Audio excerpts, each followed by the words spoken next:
ও, যাকে পাঠিয়েছিলাম তোর খোঁজ নিতে? হ্যাঁ মামা। কে উনি? ওর নাম হচ্ছে হরজিন্দর সিং। আমার খুব পুরনো বিশ্বস্ত লোক, বুঝেছিস তো? মানে আমাকে খুব স্নেহ করেন উনি। খুব ভালো লোক রে, ভীষণ ভালো, মাটির মানুষ, খুব বিশ্বস্ত। মামা একটা কথা বলবো? বলছি, তুমি এখানে কবে আসবে মামা? তুমি আমাকে বলেছিলে না আমাকে একটা চাকরির ব্যবস্থা করে দেবে। হ্যাঁ হ্যাঁ, যাবো যাবো যাবো। এত ব্যস্ত হচ্ছিস কেন? আরে বাবা, কাজ জোগাড় করার জন্যই তো আমি এখানে সব খোঁজাখুঁজি করছি। তুই একদম টেনশন করিস না, বুঝলিস? এই তো এবার ডিনারটা সেরে টানা ঘুম দেবো, কাল সকালে গিয়ে দেখা করব। কার সাথে দেখা করবেন? ঠিক আছে মামা, গুড নাইট। Good night.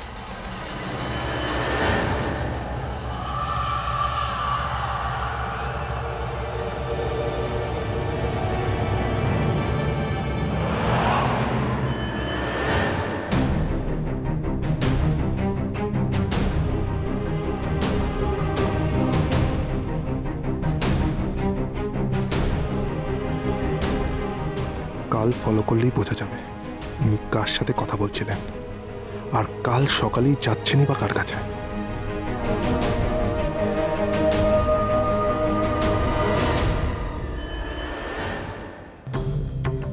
আমি জানি নন্দিনী, আমার উপর তোমার রাগ হওয়াটা খুব স্বাভাবিক।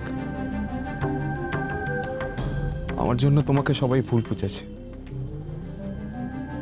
তোমার অসম্মান অপমানের জন্য শুধুমাত্র দায়ী আমি, শুধুমাত্র আমি। তুমি কেন নিজেকে দায়ী ভাবছো রাজ? তুমি তো আমাকে এসব করতে বাধ্য করোনি।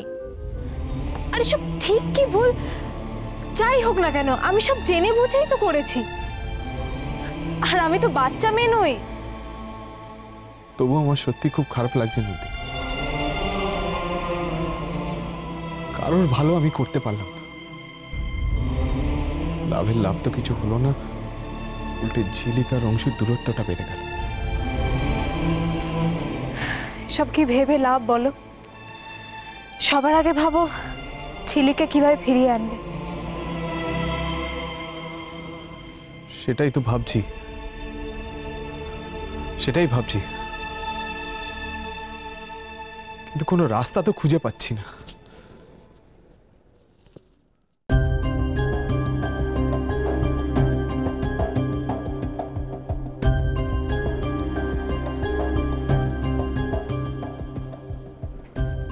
তুমি কেন এই হোটেলে একা একা পড়ে থাকবে বলো? তুমি বরং বাড়ি ফিরে যাও। তা হয় না রাজ, এত সহজে হার মেনে যাওয়ার মেয়ে নই আমি। ঝিলিকে খুঁজে না পাওয়া অব্দি আমি এখানেই থাকবো, না হলে যে আমার মন বিবেক দুটোই সায় দেবে না রাজ।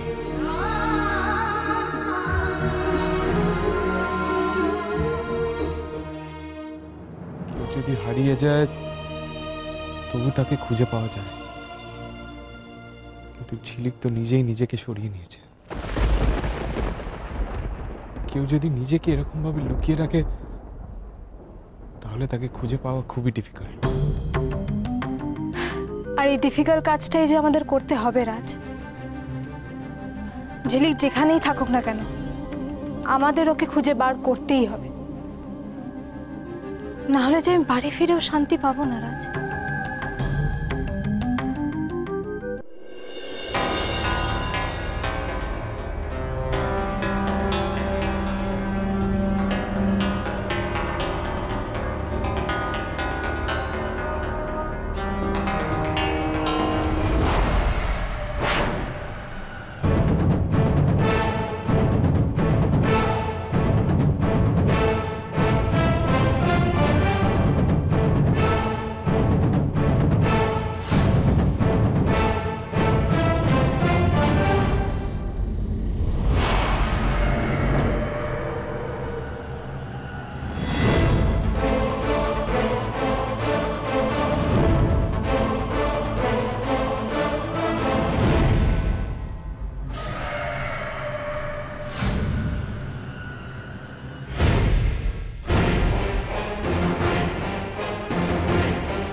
বিনয়বাবুর গতিবিধি বেশ সন্দেহজনক। খটকাটা আজ মিটিয়েই নেব। দেখি কোথায় যায়, কি করে।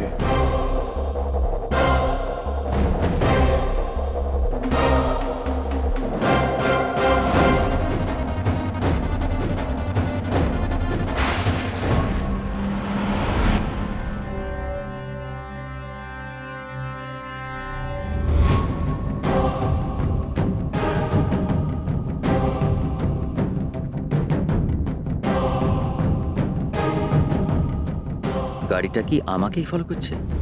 কে হতে পারে?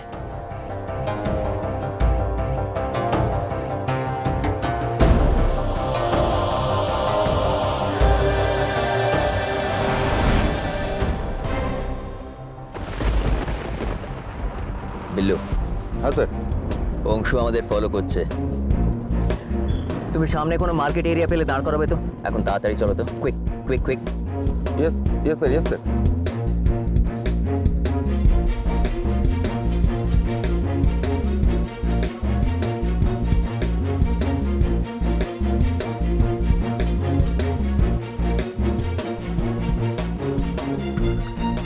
হঠাৎ গাড়ির চাল বদলে ফেললাম, টের পেয়েছে মনে হয়।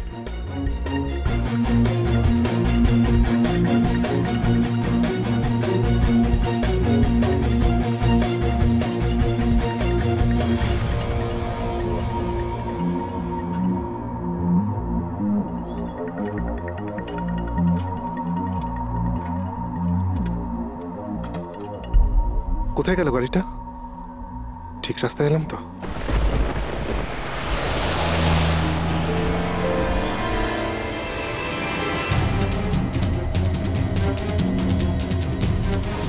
ওই তো গাড়িটা হঠাৎ দাঁড়িয়ে পড়লো।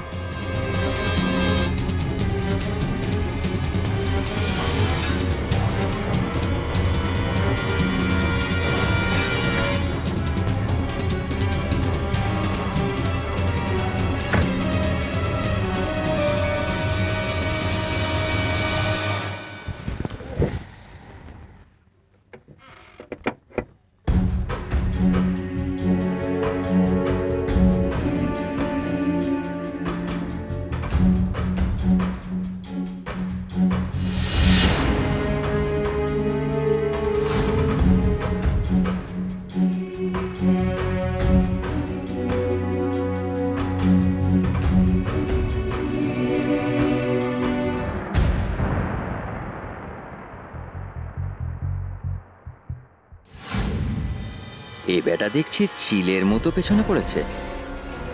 নেহাত আমাকে এখন লুকিয়ে কাজ সারতে হচ্ছে, না হলে ডানা ঝাপটা বা চান্সই দিতাম না। কখন ছেড়ে দিতাম। কাল শাম কো বিটিয়া তোমার জন্য গাড়ি রেডি থাকবে। তুমি সেই গাড়ি করে এনজিপি স্টেশন চলে যাবে।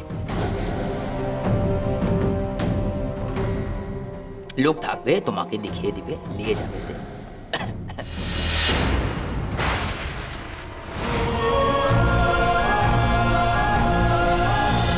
তোমায় ছাড়া ঘুম আসি